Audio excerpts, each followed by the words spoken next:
Did you know? This VHS tape was never returned. I guess it's one of those things you just forget about, right?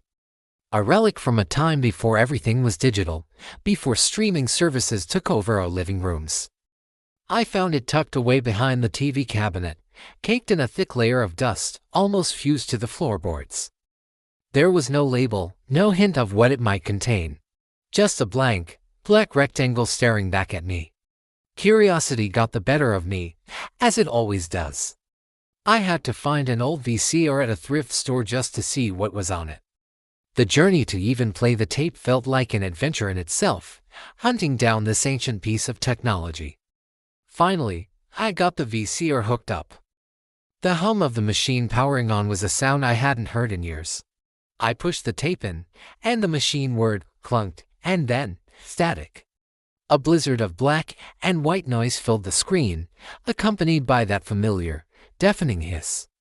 I was about to give up, thinking the tape was just ruined from years of neglect. But then, through the fuzz, an image started to form. It was grainy, the colors were washed out, but it was unmistakably my living room.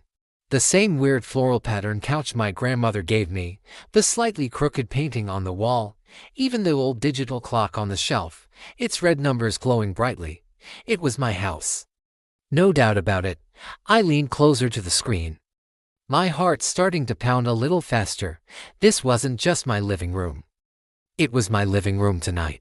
The clock on the tape read 9:42 p.m. I glanced at the clock on my actual shelf.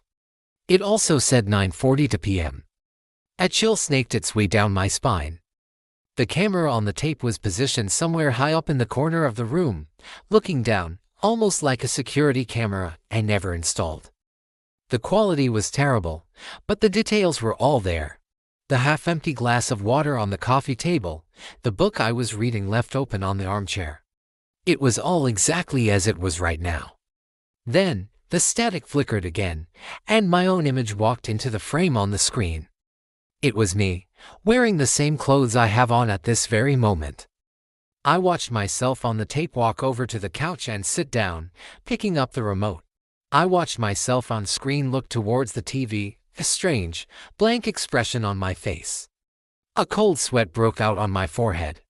How was this possible? I was watching a recording of something that was happening right now. And the most terrifying part.